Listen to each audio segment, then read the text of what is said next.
Good morning, ladies and gentlemen. Welcome to the European Chamber webinar on export to Spain and Europe, opportunities and guidance. A special word of welcome to the President of the Spanish Chamber of Commerce, Mr. Jose Maria Segurola, who is also the CEO of CaixaBank in South Africa and will be one of the panelists on today's webinar. Also, Ms. Sara Roche and Heiko Voigts from Practical Team, who will be part of the panel discussion, Mr. Shaun Cawood, CEO of Black Gold Earth, and Mr. John Middleton, who's the CEO of Future Africa, as well as all of their colleagues that are joining this morning, and a special warm welcome to all of the Spanish Chamber Board of Members who have come on board and its members. I cannot continue without acknowledging the Chamber of Commerce of the Swiss Chamber and the Italian Chamber, the general managers who are also attending and their members. Very good to have you on board as always, ladies, and all the members as well. Before we officially begin, just some house rules, please. When we begin the presentation, I ask all of you to please switch off your mics and your cameras and just allow the current speaker to have his camera and his mic on. Towards the end of the presentation, when we start with the panel discussion, those of you that have questions for our panel, either please raise your hands or send us the questions on the chat platform. However, if you have a special need to speak directly to one of the panel members, switch on your video so we can see. And then when I call out your name, you can just switch on your cameras as well. Ladies and gentlemen, what I'd like to do right now is to just introduce to you briefly our panelists. You have received their CV, so I'm not going to spend too much time on all of them right now, but I'm going to start off with the President of the Spanish Chamber of Commerce, who is Jose Maria Segurola. And as I've mentioned to you, he is the CEO of CaixaBank South Africa. Jose Maria has extensive experience in operating in Africa. He's worked on projects in countries like Algeria, Jordan, Lebanon, Mexico, Egypt, just to mention a few. He is a specialist in project finance and risk management. So he's the right person to have on this panel discussion today. Jose Maria, thank you for being here and welcome. Just so that Hi, everybody. Good morning. Okay. Pleasure on my side. Thank you. Our next speaker is Sara Roche. Now, you know, Sara comes with extensive experience on multi-sectorial projects and helping the clients to get into new markets, either in Spain or in Europe.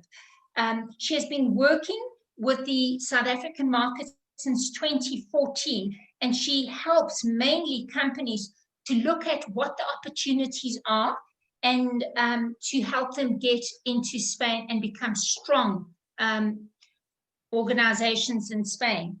Then Heiko supports companies with the expansion into new markets, and we all know how difficult it is to get into new markets. His core competencies is practical market analysis. Without that, it becomes very difficult to enter any market wherever it is in the world. Heiko has a combination of multicultural background, which just empowers him that much more to assist you in getting into new markets. Our next speaker is Shaun Cawood. Shaun Cawood is the CEO of Black Gold Earth, which is a subsidiary of Future Africa. Shaun is an innovator and entrepreneur and a master farmer. He comes with extensive experience. Now, his background is inclusive in agribusiness, which has led him to develop a world-class model that will change the way of doing business in the agri sector. And I'm very excited for him to share this with you. Shaun has been chosen by the World Economic Forum, Grow Africa, as the best case study, which was actually chaired in Mozambique. And what is also important is that the Rabobank Global Master Farmer has nominated him as the new Vision for Agricultural Transformational Leader. So, Shaun, welcome on board. Ladies and gentlemen, last but not least, John Middleton, who is the CEO of Future Africa. He is renowned for his contribution and achievements in the project management field globally. John is an entrepreneur, he's an engineer, innovator, and a futurist. He has worked on massive projects around the world, projects in Mozambique, in South Africa, in Ireland, the UK, Thailand, Denmark, just to mention a few. John, it's a great pleasure to have you on board. Ladies and gentlemen, today is not about me talking here. It's about you, about hearing what opportunities lie ahead of you. We've just come through a very difficult time and we're still going through it. And one has to look at different ways of growing your business. And when Sara and Heiko approached me to do this webinar on export to Spain and Europe, I got very excited because this is a very good opportunity of changing your business model, of growing your income streams. Ladies and gentlemen, without further ado, let me hand over to our speakers, and our first speaker is Heiko and Sara. Over to you, Heiko. Thank you, Manuela. Good morning, everybody. It's a pleasure connecting with South Africa again. As I think Manuela mentioned, I am from Pretoria originally. I went to the German school there. And so this subject of today, export to Spain and Europe, has got sort of a patriotic dimension for me personally. And yeah, I'm very happy to get involved, and to help to, give anybody any advice, even if they maybe think they're not export ready yet. So this is for me personally, as a South African living abroad, a very important subject. And also wanted to stress that, oh, Manuela, maybe if we can just go to the next slide. Yeah, after that here. Okay. Yeah, so obviously we being based in Spain, we are very well positioned to help South African companies to enter the Spanish market, but also by extension, and I'll talk a little bit more about that later, to get access the European market, one of the, I think, biggest markets by GDP in the world. So but we also work bidirectionally, and that is often what happens when you work with your network and work with different distributors and so on. That and we'll see it with Black Gold Earth as well. So on the one hand, there's one export stream from South Africa to Europe, for example, to Latin America, and then you speak to those people and they say, oh, you can also we could also export something to South Africa, and obviously we do that both ways. In fact, a lot of our work so far has been done for Spanish SMEs accessing South African market. Maybe if we could go to the next slide, please. So Practical Team has standardized more or less, and to the extent that one can standardize this product offering as Practical NetX. And what instead of standardized, I would say it's a methodology.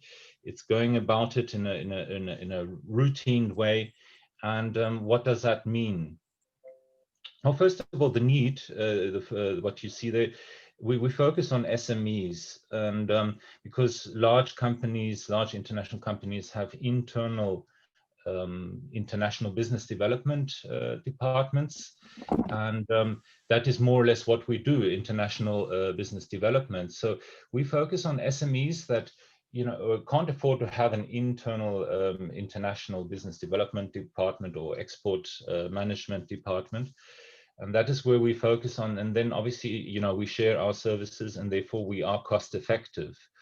And the routine that we apply, so we don't, when we talk about market analysis, we're not talking about a 60-page macroeconomic analysis, but really from the beginning we start creating a database of stakeholders, potential customers, and contact them and start speaking to them, and build that feedback, that first-hand feedback into the database and into the plan that we then work out.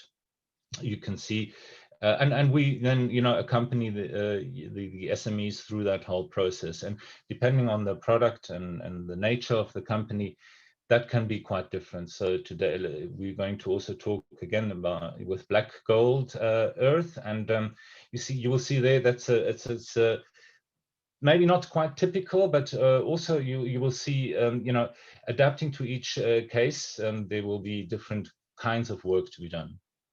All right. I think what is also very important is that with this work, we obviously have established a strong network, both in Southern Africa, in Europe, especially in Spain, and in Latin America. And these, we all know that in the end, these network, this professional network and these connections are really what counts a lot in the end.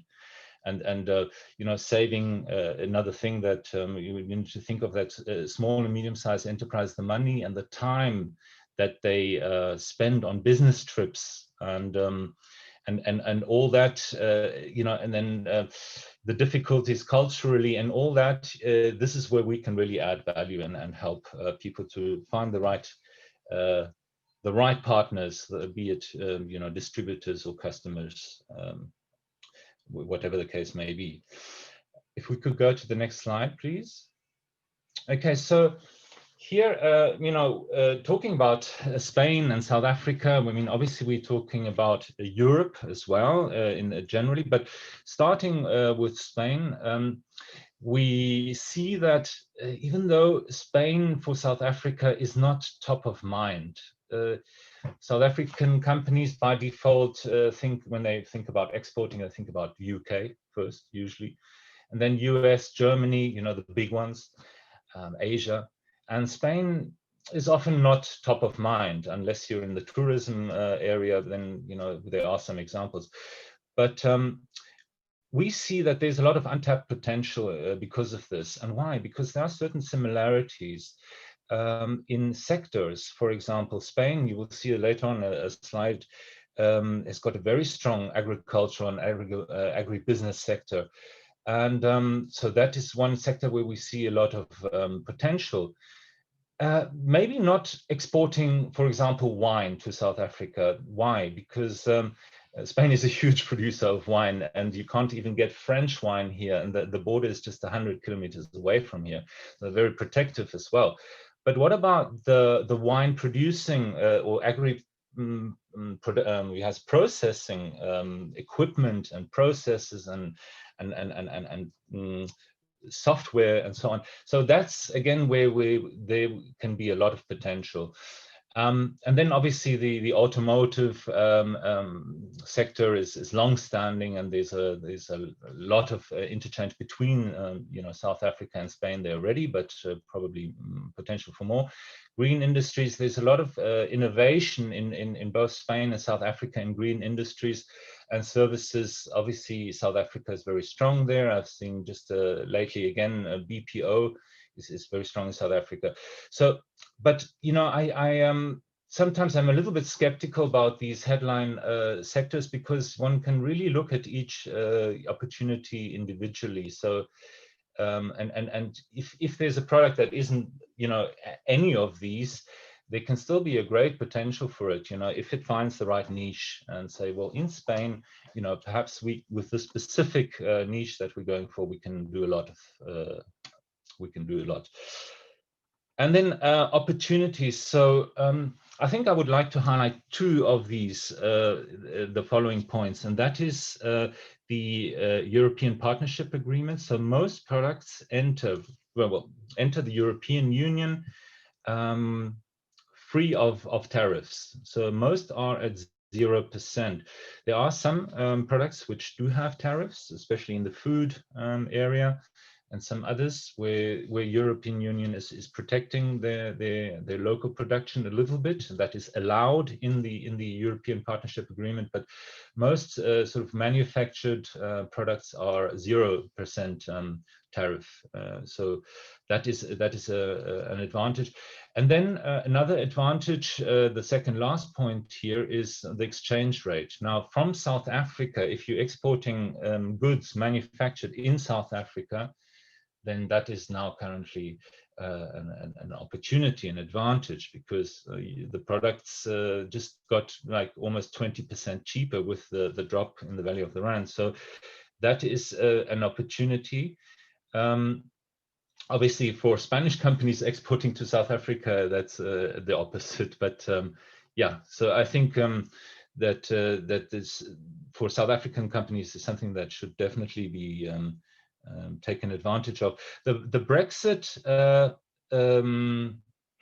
Brexit topic here is, with the Brexit and the bottleneck between the UK and the European Union market that may develop. Many companies that already maybe in the UK may consider, wanting to have a footprint in mainland Europe as well. So that I just wanted to put that point in as well. Could we go to the next slide, please? Okay, just I do not want to bore the audience with macroeconomic figures here, but just and a lot of people will say, well, everything behind the dotted line is speculation, but Spain has a record on bouncing back, and this was also in the introduction. With the 2007, 2008 crisis, Spain was also one of the countries who dropped most, but also the country in the European Union that bounced back most, and then sustained one of the highest growth rates in the European Union until the current crisis, really. And so I think that from my experience, Spain is very dynamic, and well, I don't want to go into the stereotypes, but I think it's sometimes a little bit dramatic, but it also is very dynamic and comes back strong. And yeah, you see the growth figures there that back that up. Can we go to the next slide, please? Here you see some of the sectors, and what is interesting is that, for example, what I mentioned earlier, food is one of the biggest exports of Spain, but not really one of the biggest imports. But what is interesting is capital goods. We've talked about the sectors before.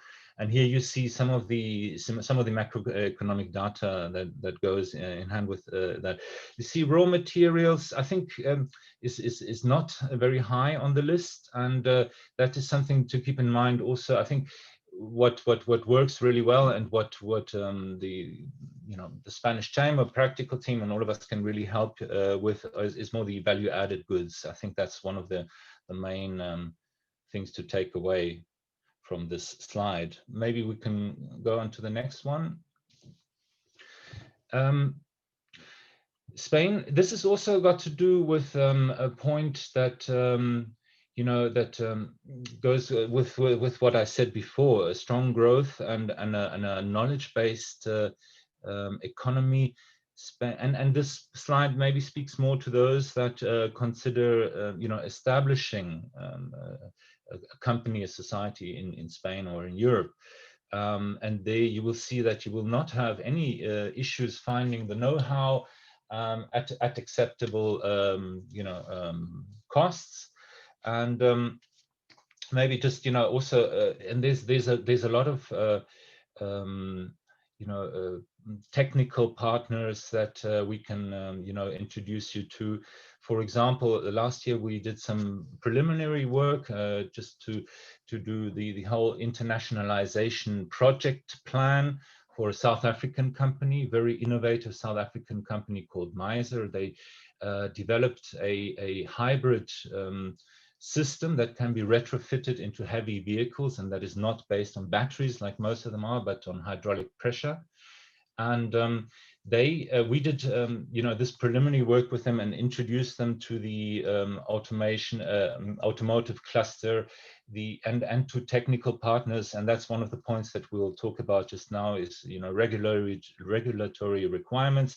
If you're going to build in something into trucks that are on the road, you need to have all the documentation and the type approvals for that, and we help them, and also to then establish the budget and all the stuff that goes around that. I think that is a good example to this slide. Maybe we can go on to the next slide. As we said, Europe is a huge market, and Spain for many for many products, depending on the product, maybe is a very good option to start with. You see the per capita income is also relatively high. It's and then once you are established in the European Union, and I know we have people from Switzerland who are not on this webinar, who are not part of the European Union but are part of the customs union, so these advantages would also count. Once you are established in Europe, then you have access to this whole market. Okay, could we go to the next slide, please? Okay, so as I mentioned before, the most of the tariffs for most of the products, the tariff is 0%. And here, this slide deck will be shared after the webinar. You will see this. I wanted to highlight this this website, this portal, because really, as the name says, it's the trade help desk for everybody that wants to export from for example, South Africa to the European Union. There's another site, I don't see the link here now. I think it will be added later for that you can also use, for example, for Switzerland. But the data, because Switzerland is in the customs union, most of the regulations and requirements are very similar. So what this tells you, and I can show anybody that would like to use this, what this tells you are the tariffs and the requirements. Now, I think if we can go maybe to the next slide, well, I think it comes a bit later, but I'll just talk with the previous slide still. When we talk about export, there is obviously, if you haven't had experience or not much experience, or maybe your experience is just within the SADC region, exporting to Europe, you need all the documentation, and a lot. There's a lot of there's a question, maybe Manuela. I don't know if you. I'm happy to be interrupted. Hey, if there's any questions, let me know. So what I was getting at here is, yeah. A lot of times with South African companies, there's questions relating to these requirements, and we'll talk about it maybe later in the panel discussion. But that's where this help desk slide comes in very handy. Okay, so. In Latin America, so we talked about Spain being a hub for Europe, okay, and then what one should also keep in mind, strategically thinking now, is that it's also a hub for Latin America for historical reasons, historical ties, just as South Africa has the historical ties with the UK and maybe the Netherlands. Spain has them with Latin America, and those ties are long-standing and very, very deep. And so once you establish in Spain, the next logical step can also be Latin America, and also because of the similarities that there might be within those markets. And that's where we have also established networks, not just us, but most internationally acting Spanish companies. When they think about internationalizing their business, one of their first option is mostly Latin America. So yes, can we go to the next slide, please? This is the slide that I was referring to earlier. When you start exporting, these are some of the considerations. Now, most people know the 4 P's of marketing: the product, pricing, and place and promotion. we add 2 more, people and processes, because you really need to manage a lot of new processes, and in some cases, you know, companies have established themselves on a local market, and you know, they sort of grew and are established, but you know, a lot of the sort of documentation and document management process, they sort of muddle them along, and that's okay. They get away with it. Once you start exporting, that's it. You need to have that super controlled, and you need to prove that you have it controlled. And just to get, you know, back to the regulatory requirements, one of the things that we come across very often is the so-called CE marking. That is, you know, a mark, that a stamp that you need for the European market to export to the European market, which generally states that your product conforms to safety and requirements, and that it conforms to, you know, it actually does what it's supposed to do. And so that's where this help desk, the European export help desk slide previously, can help you. And what I always say, what is important here is, there was a question about, you know, or Manuela, you raised this about a company that says, well, we are still developing the product and we're not yet export ready, maybe, you know. I can only, you know, advise you to keep this in mind, and to even have a look now already. So the day that you want to export, what will the requirements be? Because of a lot of the documentation that you're producing now, when you're developing your product, you're testing your product, you will need that.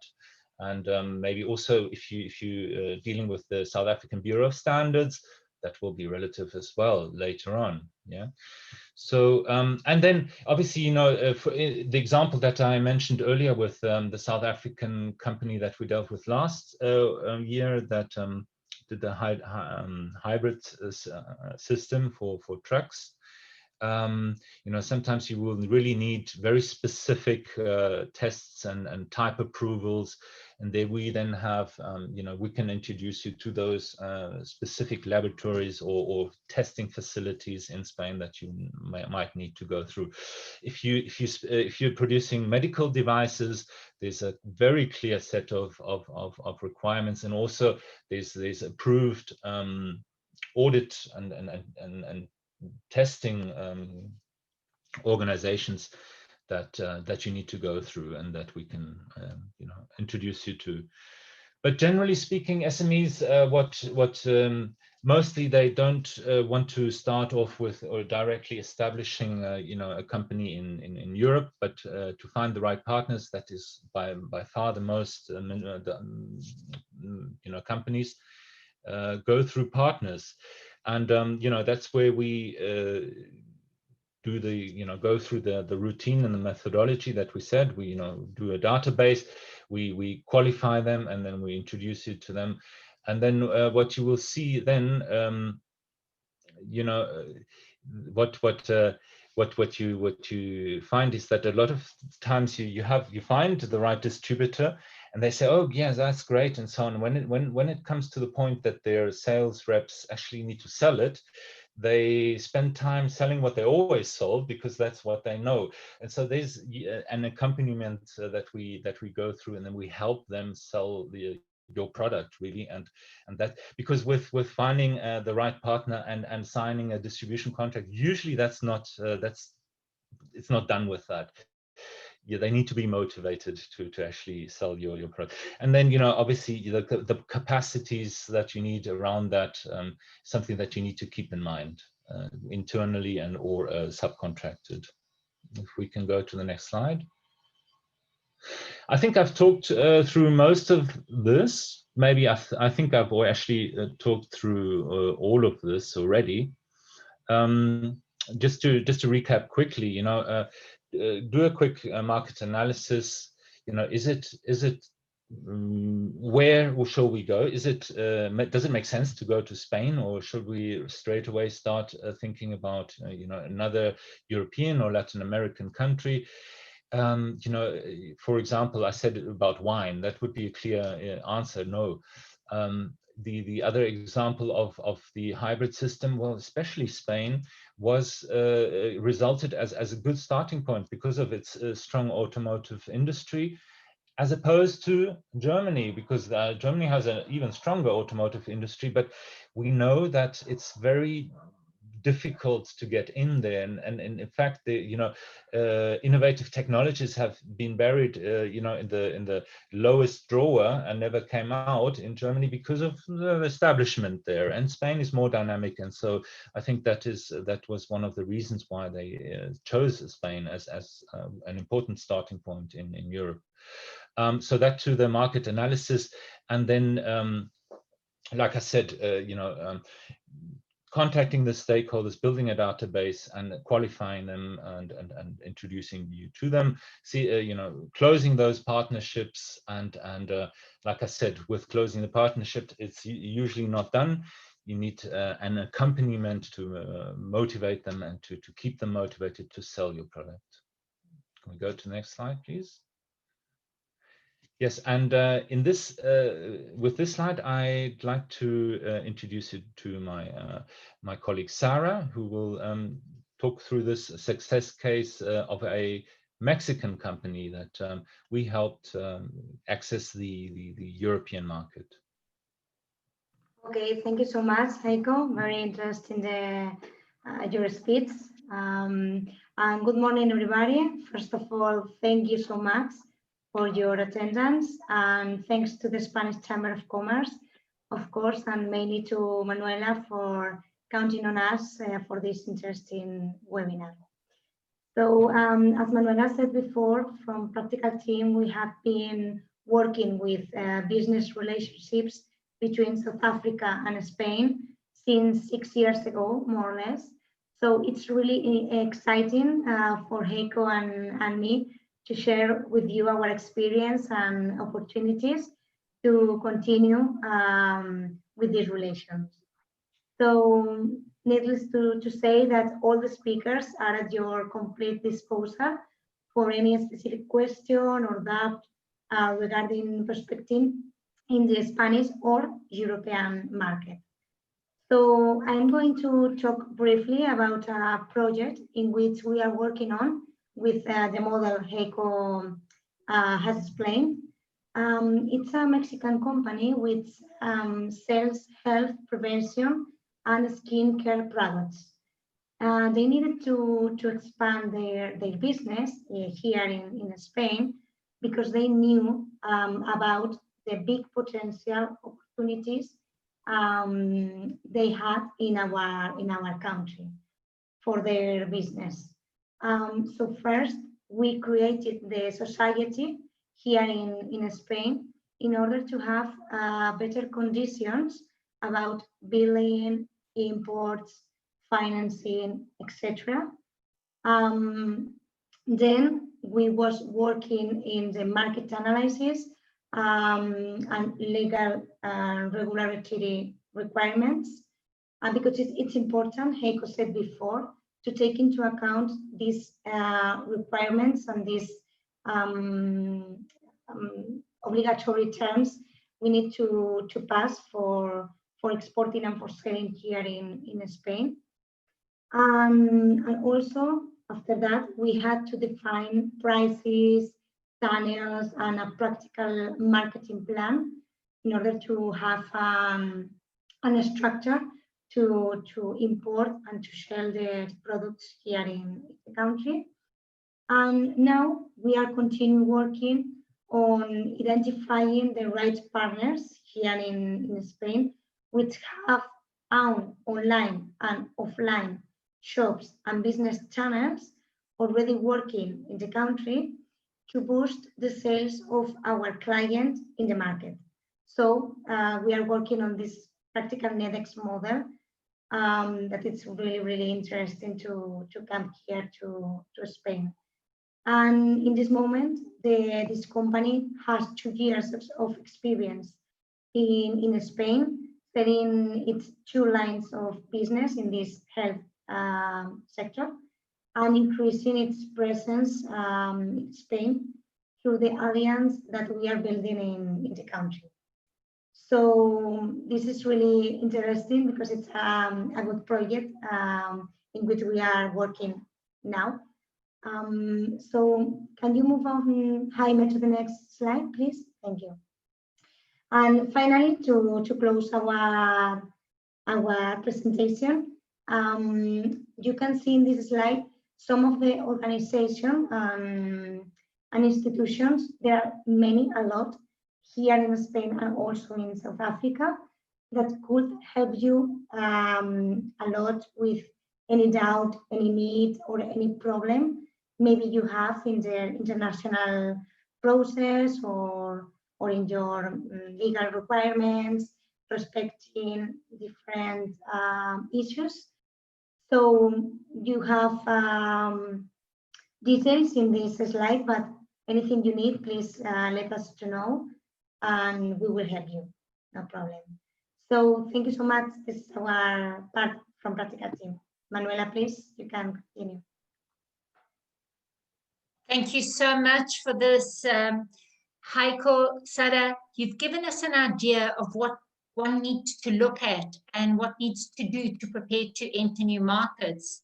So we're talking a little bit about ideas, processes, regulations, rules, which we'll discuss during the panel discussion. However, you cannot do this without the proper support of financial institution. Hence, without any further ado, I think it's important that I hand over to Jose Maria Segurola to do a presentation on CaixaBank and what you need to consider going forward. Shaun, if you can put up the first presentation, please, for Jose Maria. Okay. Morning, everybody from South Africa. Well, thank you very much for the opportunity to share with you at the end some insights about CaixaBank, what we are doing, about products, services, and to make happen the business. No? First of all, let me talk briefly about CaixaBank. I don't know if all of you know, but we absorb Bankia. So at the end, CaixaBank will remain as a leader institution on the Spanish banking sector with more than 25% of the market share. No? So the merge at the end is going to be strengthen even more the leadership of CaixaBank. We became a kind of monster with a total asset of 664 billion euros. So not only leading the banking sector in Spain, but becoming a very, very strong partner in the European sector. I won't go, too deep into the figures about CaixaBank, but I think that it's good to know that this is good to understand that from this perspective that CaixaBank can add lots of value when we are talking about the Spanish market. How to know about the companies, to know about the SMEs. At the end, what I mean is that today CaixaBank is banking most of the Spanish corporates and SMEs. And we talk about the agro business as well, or franchise Agrobank. I'll talk briefly about Agrobank later on. Is a leading franchise getting very, very, very close to the agro business and agro sector.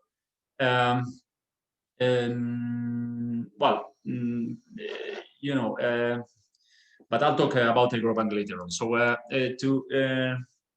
for the companies coming to Spain, what we try to do is key always to start exporting and dealing the information. So I think that this is the first added value coming from CaixaBank, because we know most of them. At the end, or more than 6,500 branches right now in Spain give us lots of capillarity on the Spanish market. And this is key. This is key to know pretty well the company, so we can add value through different products. And coming to the presentation and to the product, what I think that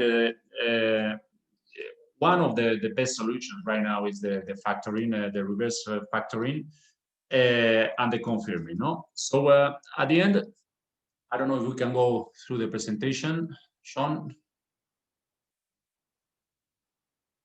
Let's see. can see the person. Please give me some time. We're experiencing some technical errors. I'll just go.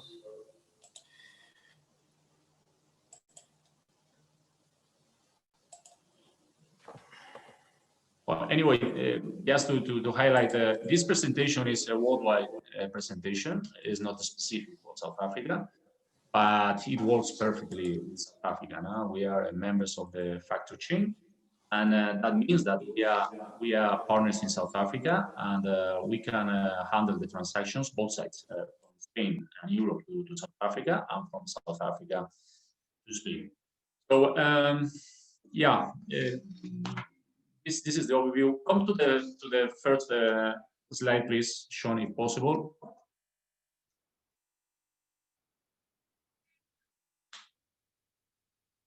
That's it. Okay, let's go. The next one.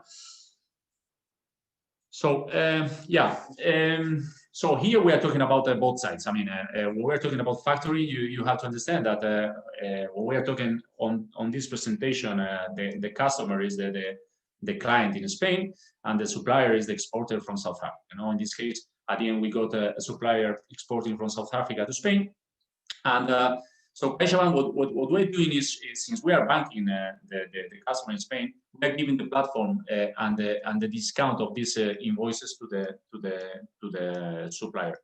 This is a very good product. It's adding plenty of benefits for the supplier. I don't put attention on the customer benefits, but on the supplier benefits. We are talking about exports.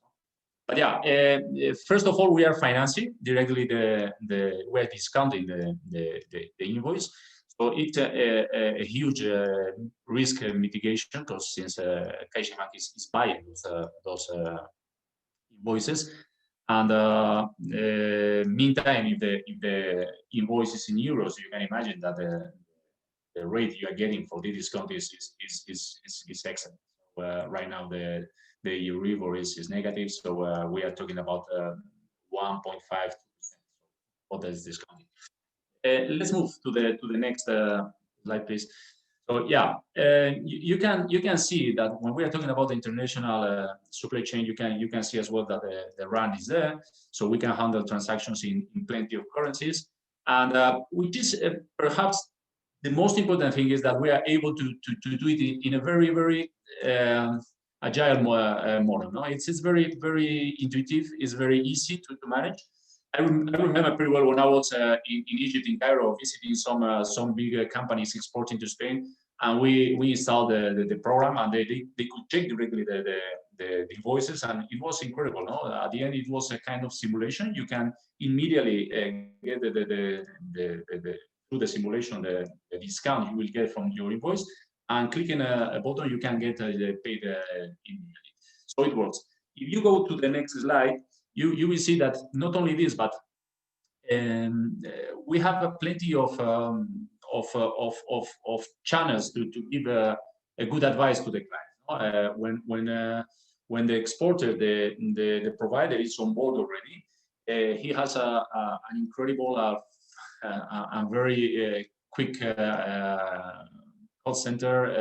The network, as I told you, right now we are with banking about 6,500 branches.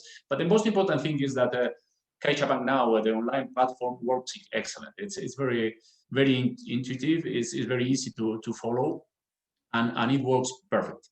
Go to the next, please. So yeah, what I think is that to make a kind of a resume or overview of the factoring products, it's at the end is the perfect instrument to finance sales and making the process smoother. No, factoring is the set of financing, collection management, and insolvency hedging services, not only for big companies but for SMEs and domestic and international sales.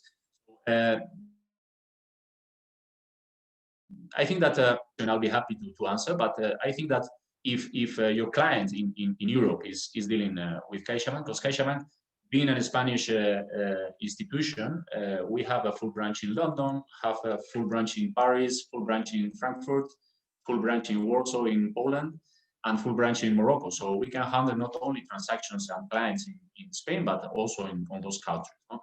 And meantime, I think that most of the European big corporates are dealing already with our CIB department in you know. So we try to bring solutions. So you can read that. I mean, it's 100% coverage for insolvency, and it brings you know, it's based at the end on a commercial assignment to CaixaBank of credits arising from sales documented by invoices or bills of. Yeah, I mean, it works at the end. It's the circle is closed through the client, provider, and the institution, which is CaixaBank. So, and coming to the agro business, I think that let's go with the next presentation. I'll try to make it very, very short. But since we were talking about the opportunity of exporting, I mean, I think that Spain and Europe in general and South Africa, we have almost same products, both sides. I mean, but you know, now we are going to the spring, the summer, and in Europe they're going to it's again season always the production of the different agro products. I think that there is a huge opportunity to expand the commercial activity. I'll tell you, I think that Spain is right now one of the biggest producers of agro products in not only producing but also linked to the agro business in general. No, you know, yeah. So what we did in CaixaBank is we created this franchise. AgroBank, it's a value proposition not only for farmers but as well for all the industry linked to the production and to the different. You know, I mean, we were talking about the grapes. There is the wine industry. We are talking about the deposits, etc. We are trying to bank all these sectors linked to the agro business. And yeah, what we do in general is we try to adapt the usual products, loans, insurance, etc., to the specific farming products. Let's go to the next slide. So you will read. I mean, I won't read with you. But yeah, when we are talking about farming, it's quite important to bank properly the producers and the different industries to know exactly what they need. I mean, it's not the time you need to produce corn is not the same time you need to produce sunflower. Or so we try to adapt all the insurance products and all the products specifically for those producers, and that gives us an incredible access to the clients. I think that today on the agro business, Caixa is doing pretty well in Spain. And this is the reason why I think that when we were talking before about factoring, we can give solutions for the mitigation of the risk to the clients from South Africa. So at the end, keep in mind that CaixaBank is the leader institution in Spain. We have a big exposure in Europe, and we know pretty well how the clients are dealing in Europe with not only factoring, with all the other products, of course. And meantime, CaixaBank is the only institution in Africa. I mean, we have a full branch in Morocco with branches in Agadir, Casablanca, and Tangiers. We have a rep office in Nigeria. We have a rep office in Cairo, in Egypt, and in South Africa, in Johannesburg. And that's all from my side. Thank you very much. If you have any question, any comment, let us know, please. Thank you. Thank you so much, Jose Maria. And I think you've just heard about the power of having a good, strong bank that has like 6,500 branches around the world. Shaun, if you can now put back the other presentation, it gives me great pleasure at this point to introduce to you Shaun Cawood from Black Gold Earth, who will give you an idea of things that we in South Africa are doing, which we can export into Spain. Shaun, over to you, please. Thank you very much, Manuela. And yeah, if you can go to the next slide. Thank you. So just a very brief introduction. So Black Gold Earth focuses on designing, developing and scaling inclusive businesses with a very long-term generational approach to what we do. It's taken many years, over a decade, of bringing together globally recognized people in agricultural value chain development who've delivered large projects across the world and in Africa as well. We focus on creating a platform that's easier to invest into, and I'll talk you through the process that we do. Next page, please. So there's a very simple process. For example, if there's a European company or Spanish company looking to invest in South Africa and trying to produce a specific product to export back, we can go in and do an area snapshot basically and see what resources are in the place, existing businesses, and also see what human resources are there. And with all this information, we can design a project best suited to that specific area and also best suited to the product that we would like to produce and export. During that process, we also look at aligning ourselves with local and national governments' strategic development goals. We also look at the global development goals and ultimately also aligning ourselves with local funders and international funders into these projects. Next page, please. So once we've done an assessment and identified an area with our partners, the first step always is establishing what we call a model farm. On these model farms, we've got various global technical partners from mechanization. As you can see, ATCO Corporation is one of our very strong partners when it comes to that. And so is quite a few global and local companies. It's very important to establish these model farms as a proof of concept.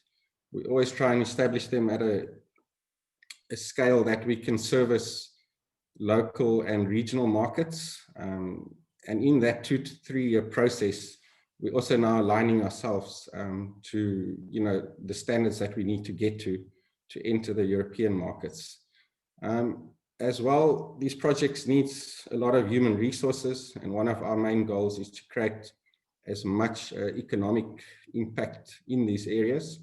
So a whole process is undertaken to identify the talent within these communities, from farmers to technical people to creating small micro businesses that can link back to these eventually scaled projects. We then have career path development where we can focus in on those individuals' talent and build them as people, and ultimately linking small to medium farmers to a formalized value chain with everything in place, standard-wise, quality-wise, and consistency. So this is a very important step before you try and establish a larger project in South Africa and Africa. Next page, please. So it's very important, as I said, we very much focused on creating bespoke agricultural value chains best suited to the local landscape from an environmental point of view. We look at how we can include the communities and people. Assessments are done there. And then the first thing that we do is obviously is identify an off-take partner or someone with a need to source something from this part of the world. And then the whole process starts of getting the right stakeholders in place in different phases of the development of a larger project. In the previous page, I showed you the first step always is that model farm.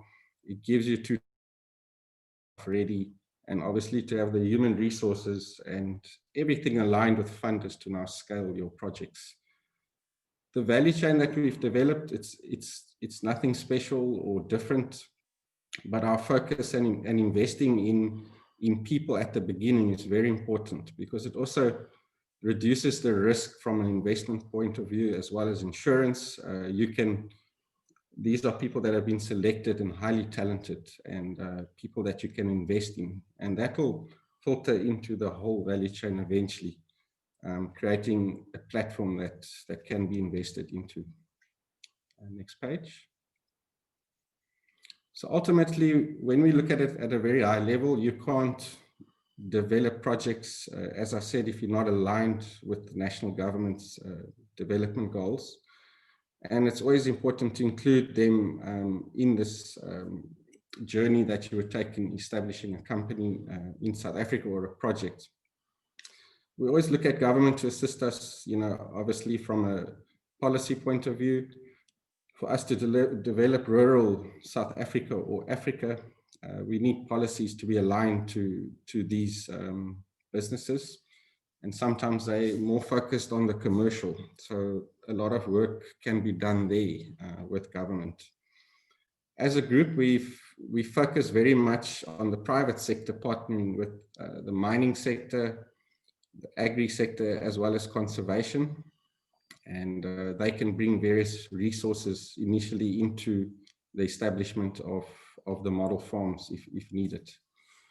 Black Gold, as I said, we develop inclusive things, and at the end, ultimately, it's just creating an environment that is best suited to everyone and in line with everyone's objectives. It's a very holistic project. As I said, it looks at agriculture, infrastructure, and all the various energy solutions, micro businesses. Education is a very big part of what we do. And so, yes, if we can move on. So if we look at what we've developed, the experience of over 25 years doing business in Africa, let it be large-scale projects or including and developing small farmers into these value chains. We always look at a model that's easy to duplicate and scale, and really much focusing on transformation of rural areas, which is a very important factor if we want to be doing business in South Africa or Africa. Obviously, there's ultimately many benefits to establishing something that's very functional and adapted to suit African conditions. Something I would like to add from an export point of view from Spain or the EU, obviously, we need partners from processing, education, tech, and renewable energies, just to name a few. And from our side in Africa, it's to be able to supply, sustainably produced food or goods from Africa that also create a big impact in our areas. And that's about it from my side. We can obviously go into questions a bit later. Thank you. Thank you so much, Shaun. This is really very interesting to see, and the models will help sort of connect the different countries to South Africa and Europe. Shaun, thank you for this time. And now John, who's the CEO of Future Africa, I'd like to hand over to you so that you can almost tie everything together and we can move on to the panel discussion. Thank you very much, John. Thank you, Manuela, and good afternoon and good morning to everybody, whether you're in Europe, Africa, Switzerland, Italy, Spain. It's very nice to have you all on board. I think we've heard some quite interesting discussions earlier. I'd just like to spend 5 minutes discussing with you all what Future Africa is about. We're a very different company. It's been formed basically by 8 like-minded professionals with proven track records within Africa and globally. And we formed a conglomerate of companies. And the purpose of that is we believe there's very little in terms of holistic solutions, different thinking, and there's not an incredible grasp of this fourth industrial revolution that we're in the middle of. So we've pulled together what we think are the sort of 9 key business streams that enable us to realize and execute projects both within Africa and globally. These being agriculture, which Shaun just presented, our Black Gold.Earth company, then infrastructure, distribution, electrical and mechanical solutions, conservation, micro businesses, the green economy stroke energy, education, and solutions which include software and IT. And one thing that's very important with us, we as a company, we're not consultants, we're delivery partners. We execute projects. We don't just write reports, which I know might sort of, a few people might sit back in their chairs and think, wow, but it's very important. There's a lot of people that talk very well about projects. We execute. And we're also 100% a Black-owned company here in South Africa, which again is very important to work with the demographic that we have on the continent. From a mission point of view, we like to empower people in communities to be their own champions, creating an environment which is beneficial to all. And our vision as a company is to grow a world that grows itself. And it's all about people growing people. Our greatest resource in Africa is without a doubt the people.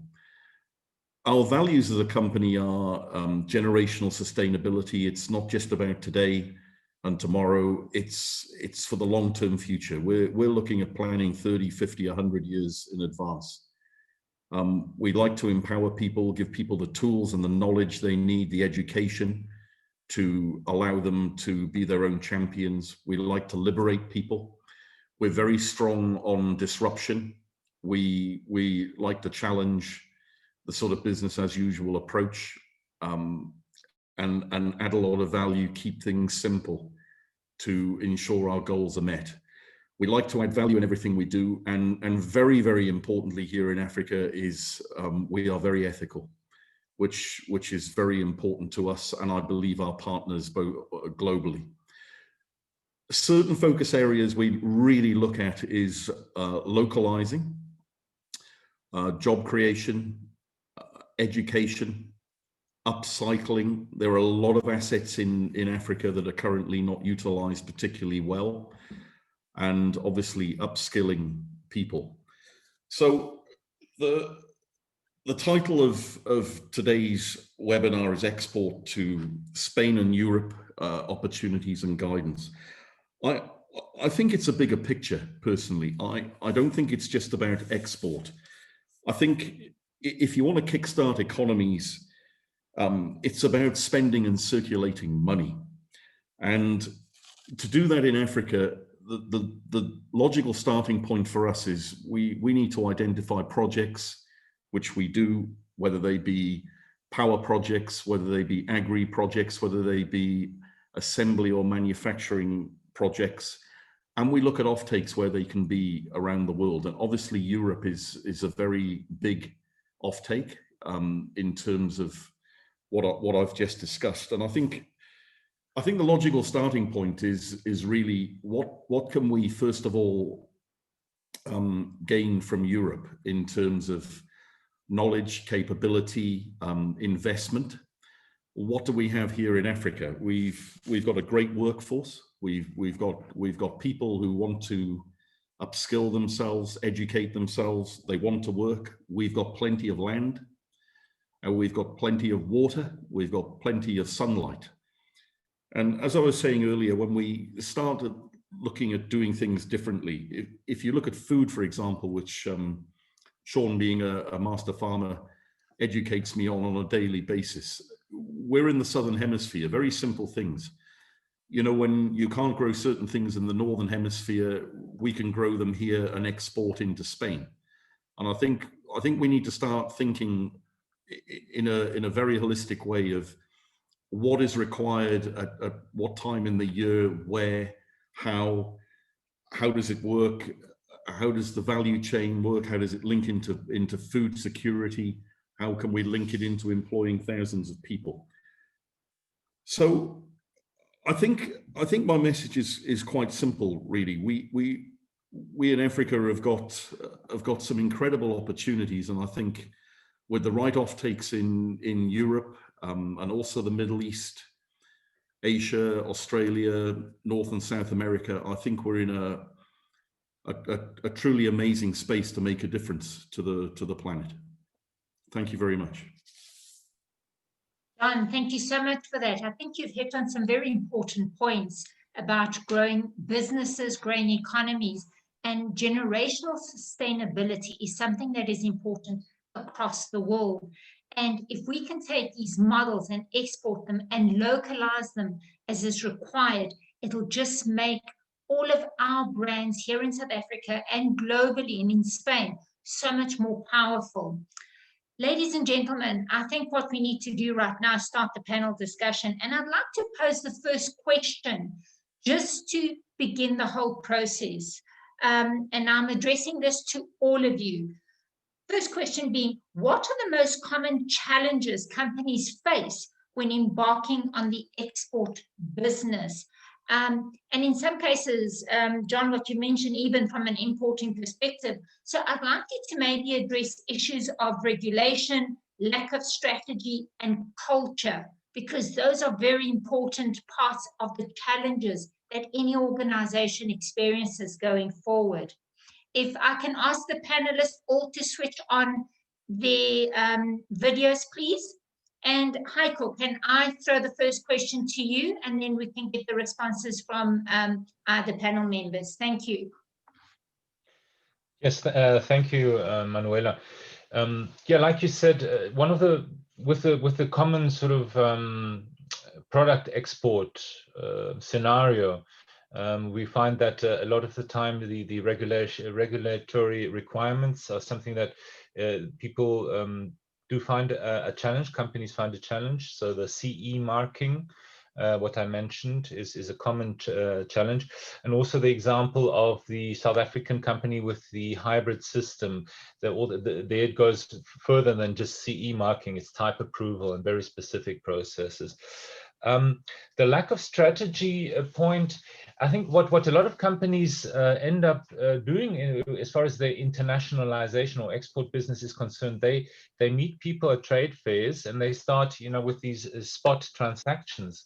And then, they agree something here, something there, and the whole thing becomes like a patchwork, which later on is very difficult to scale. And we've seen that, to have a strategy from the beginning, it really gives you a lot of advantages to build in, some of the, payment terms and so on that Jose Maria was talking to build that into a general strategy really has a lot of advantages. And then obviously cultural and language, we're talking here about, South Africa and Spain as an example.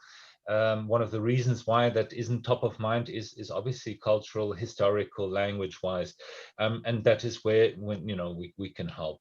I think those would be my points to that question. Thank you for that, Heiko. Shaun, I'd like to throw the aspect of the challenges with regards to culture and language, because I know that you've applied your models into Africa. What was your experience in this, please? It's very important when you go, like I said in my presentation, of creating bespoke projects best suited to the areas. I found from experience, bring, let's just say, technical partners from Germany to do some training. And it was at such a level that it was very difficult for the local population to actually understand that. That is the reason, hence, we look to establish those models where that technology can be filtered and then adapted to suit local languages, cultures, and generally just the area.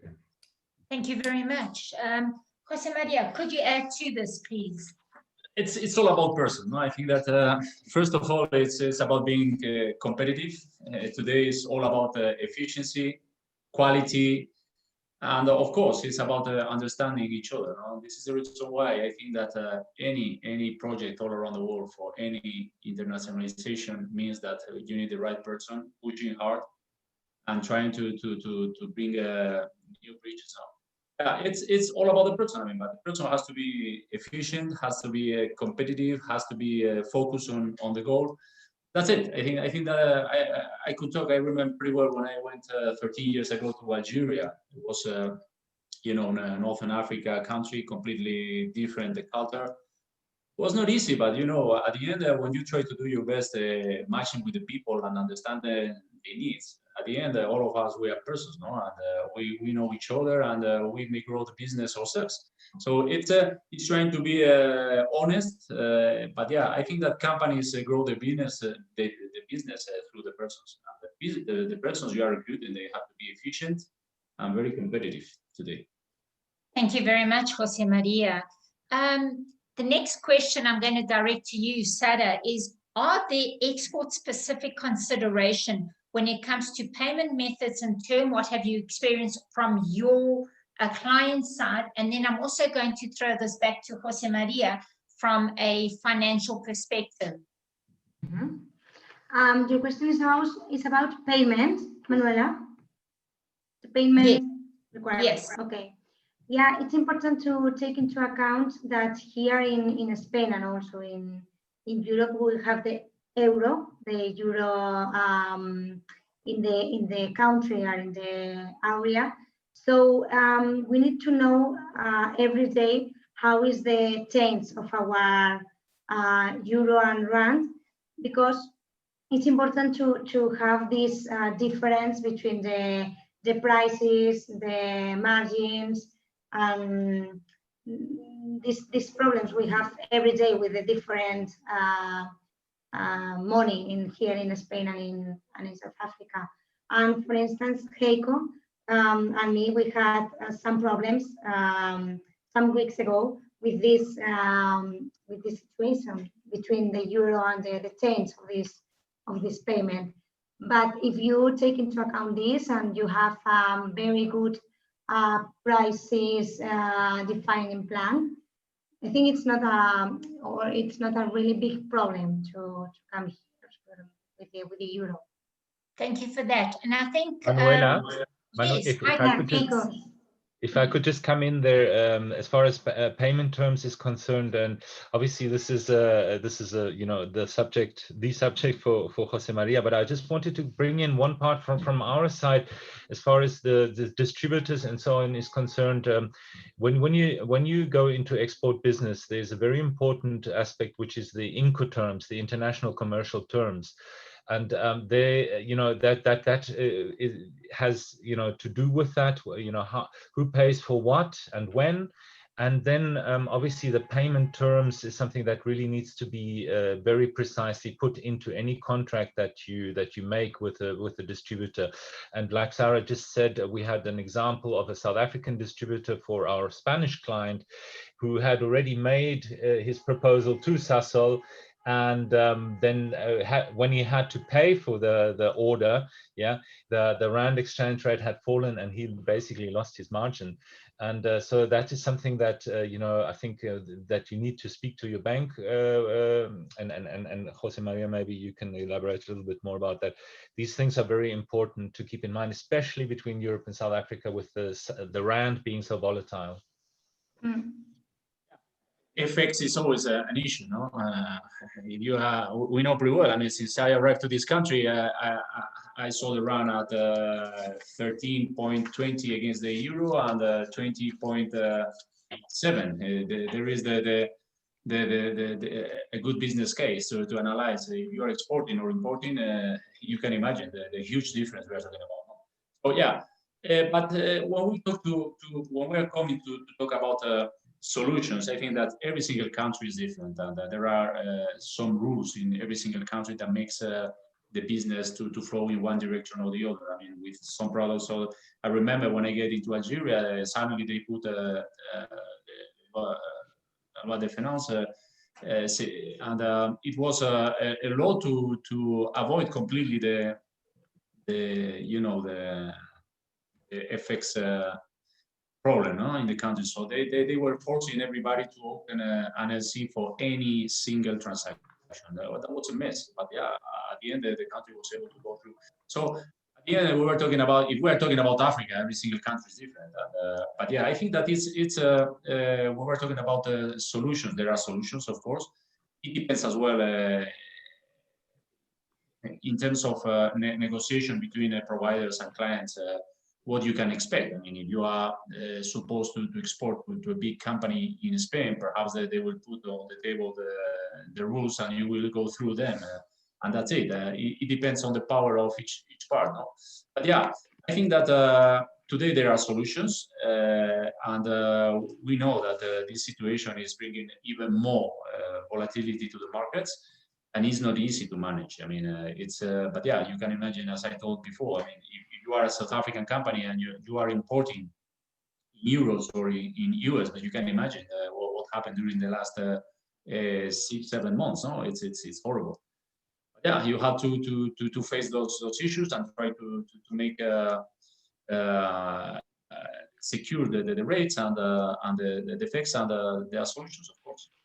Thank you so much, Jose Maria. And I think you've just made...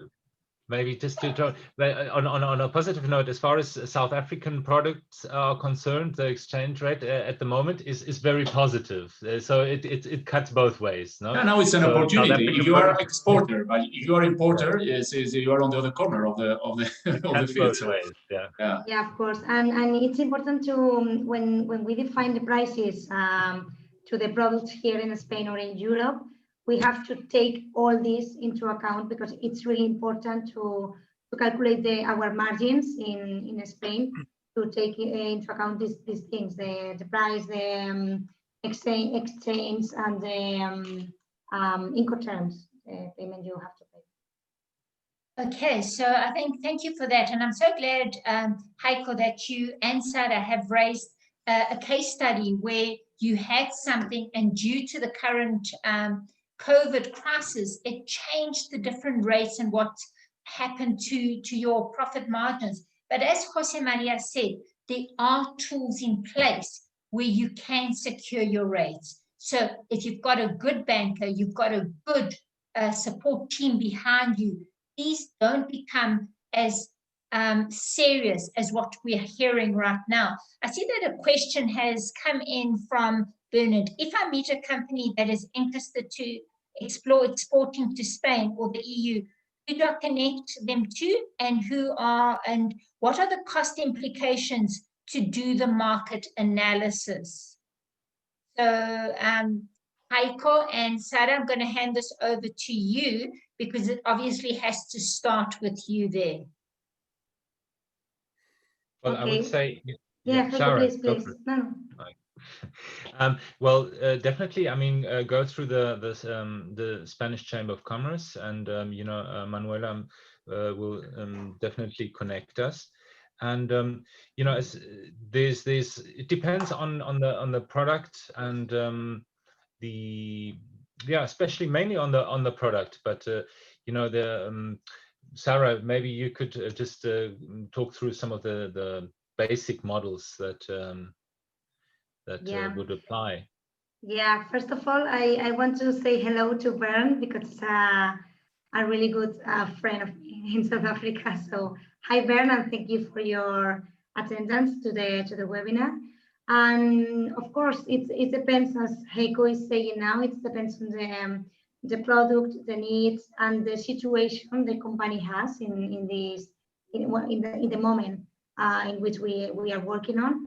But first of all, we do a market analysis in order to understand the potential demand or the opportunities here in Spain or in Europe for this company, for their products, for their line of businesses.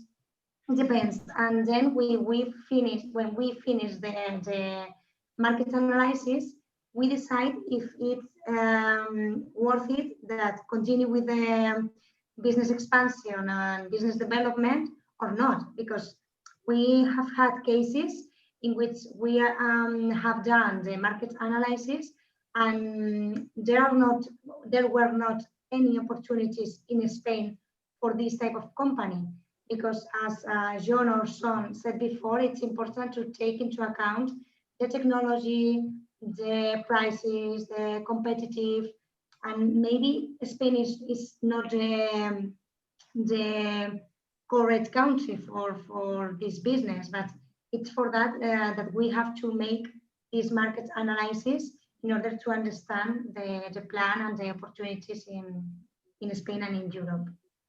Thank you And I so think much, what Sara. is also what I would just add is, because it's difficult to really put numbers, and the question sounded like, well, say some numbers. It really depends on, because sometimes you have companies that where every single deal is $1 million deal, and there's a different kind of work behind that as well. But I would say, generally speaking, it's cheaper than these kind of services. If you go to a company that does this regularly like us and does it for different SMEs, it's definitely cheaper than to hire somebody and do it internally. So I would definitely say that it's a lot cheaper than to hire somebody internally and to do that. Yeah. Thank you, Heiko. I'd like to now tie in Black Gold Earth and Future Africa. So my question is, in the case of Black Gold Earth and Future Africa, what opportunities for internationalization do you see now that you've heard some of this morning, please? So I'm going to direct both questions to both John and to Shaun together. Hey, thanks, Manuela. Look, I think what excites me is obviously the energy and green economy sectors. I think the potential there is enormous. But as I discussed, the starting point is obviously getting some funding and some finance here to actually release what we can do and then open the export market into Europe and elsewhere. So I think to start with that's enormous. The food security I'll let Shaun deal with, because again I think that's enormous, and especially if we look at how we balance the seasons with the Northern Hemisphere, I think that's currently an enormous missed opportunity. Shaun, do you believe that the model farm concept and the best practices which you have put together can be easily replicated into Europe and South America? I think in Europe, Europe's one of the leading continents in technology and knowledge, not just in farming, but across the board. I think the value there, as I said earlier, is to bring that to Africa in strategic locations and then adapt it to suit local conditions. Also on the funding side, to fund a commercial large-scale project with, global offtakes, everything in line, it's not a difficult thing to do. The problem comes in when we want to do the development of the rural area around these big projects. That's always a huge problem, and a lot of solutions are required in what we call impact funding, because the smaller, the SMEs are never ready for investment, and there's a step that we need to take to get them there. So there's a huge place for me where I can see a lot of collaboration, and this is how we unlock the rural potential of Africa, which everyone speaks about. And I think also, Manuela, the banks have got a very big role to play in this when you're looking at offtakes into Europe, etc. Because everybody obviously tries to apportion risk with certain elements, and I would love to see the banks get far more involved with that, not just on the currency hedging and currency protection, but also assisting with the contracts and ensuring that the money flows. Thank you. Jose Maria, would you like to respond to that, please? Yeah, I think that the models, first of all, in terms of locally, the banks in South Africa, I don't know if I'm dealing with them, and I'm suffering them in the meantime, so we know pretty well what we're talking about. But on the other side, for the banking sector is key, the rating. And you know what happened in South Africa during the last 2 years. So the rating is coming down. So that affects a lot the models and the risk assessment for lending, everything.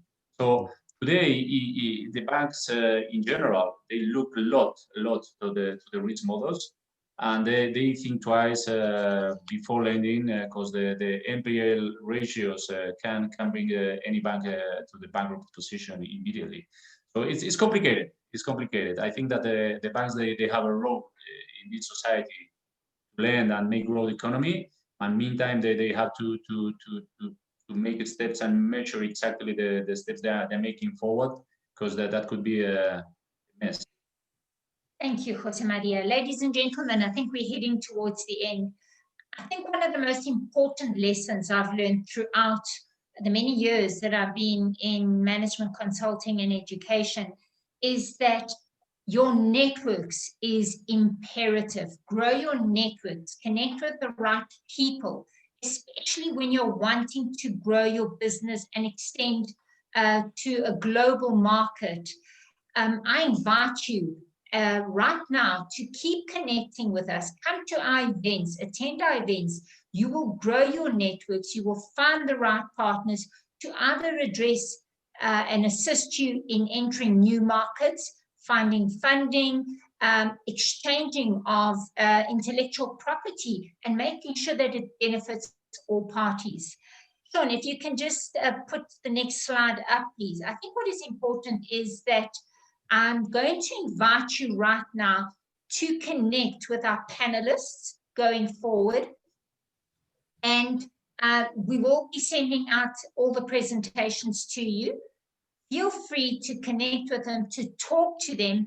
And one of the most important lessons, and I'm going to repeat this, is network, network, network, but network with the right people so that it's beneficial for your organization.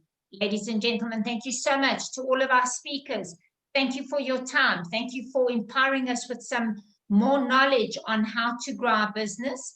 And going forward, keep safe, keep well, and hope to see you all in the near future. Have a good day, everybody. Bye-bye. Thank you, everybody. Bye-bye.